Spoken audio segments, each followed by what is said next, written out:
Je salue avec fierté la publication de la politique nationale d'accréditation réalisée sous la conduite du ministre Nespi Maniga, qui a posé les fondements doctrinaux et institutionnels sur lesquels nous nous appuyons aujourd'hui. Je tiens également à reconnaître le travail rigoureux accompli par les équipes techniques qui ont finalisé les outils des 2 premières étapes du processus d'accréditation, traduisant ainsi une vision en instruments concrets et opérationnels. Enfin, je salue l'élan donné par le ministre Augustin Antoine, qui, à travers la distribution des permis, a marqué une étape décisive dans la mise en œuvre effective de cette politique, démontrant que notre engagement collectif dépasse les discours pour se traduire en actes. C'est sur ce socle solide, construit avec méthode et détermination, que nous nous réunissons aujourd'hui pour franchir une nouvelle étape, à savoir la validation des grilles d'accréditation, outil central de notre système de régulation et de qualité. L'atelier qui nous réunit aujourd'hui s'inscrit dans une dynamique de réforme profonde de la gouvernance du système éducatif haïtien. Cette réforme repose sur un principe essentiel. L'État doit pleinement assumer son rôle de régulateur, de garant de la qualité et de protecteur de l'intérêt général en matière d'éducation. Pendant trop longtemps, notre système éducatif a été confronté à des défis structurels liés à l'hétérogénéité des offres éducatives, à l'insuffisance du mécanisme de contrôle efficace et à une régulation parfois limitée du secteur non public.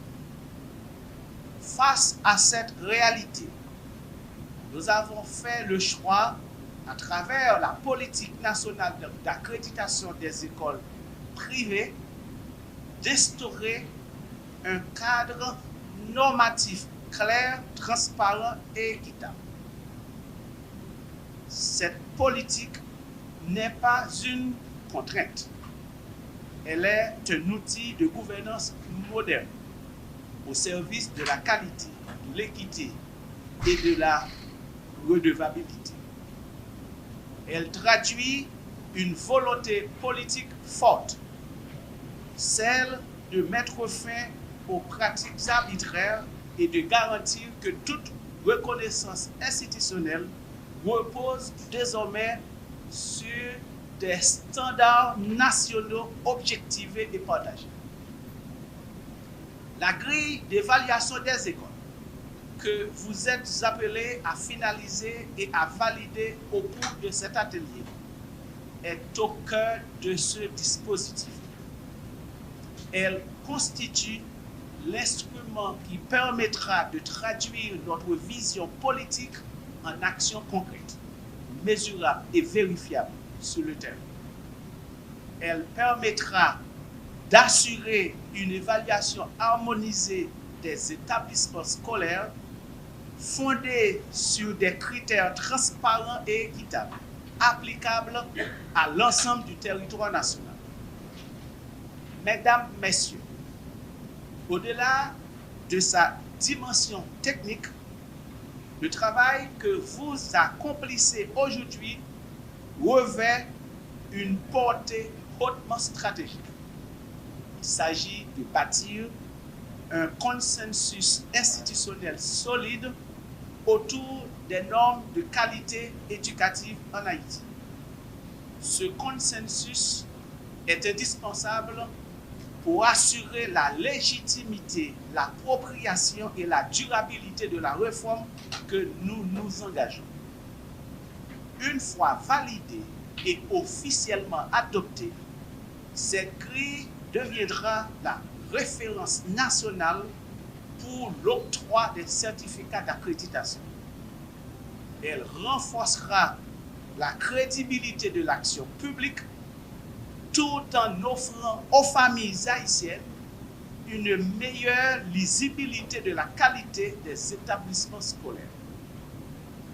Je tiens à cet égard à saluer le partenariat stratégique qui accompagne cette réforme. Je remercie l'assistance technique de l'UNOPS ainsi que le soutien financier de la Banque mondiale et du partenariat mondial pour l'éducation à travers le projet Promesse.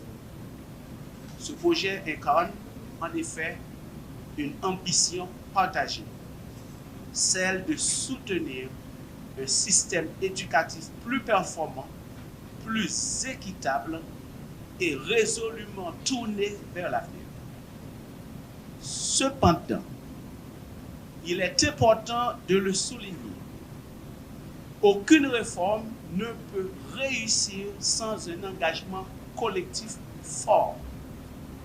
L'État fixe le cap, mais sa réussite dépend de la mobilisation de l'ensemble des acteurs, des cadres du ministère, des partenaires techniques et financiers, des responsables des établissements, bref, toute la communauté éducative.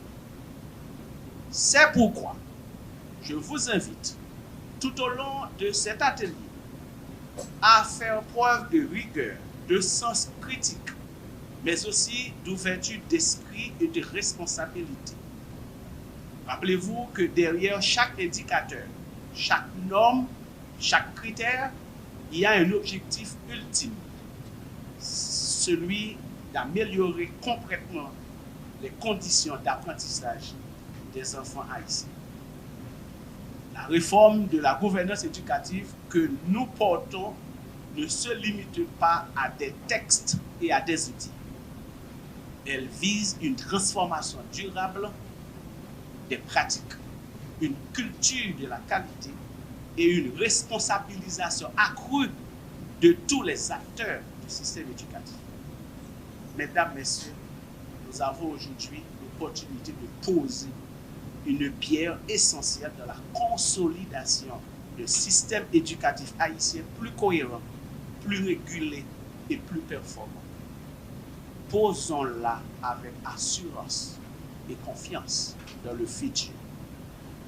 Je vous exhorte à travailler avec engagement, lucidité et sens de l'intérêt général afin que les conclusions de cet atelier soient à la hauteur des attentes de la nation. C'est ainsi, ensemble, que nous pourrons transformer l'école haïtienne en la rendant plus juste, plus crédible et plus porteuse d'avenir. Sur ce, je déclare ouvert l'atelier technique de finalisation et de validation de la grille d'évaluation des écoles.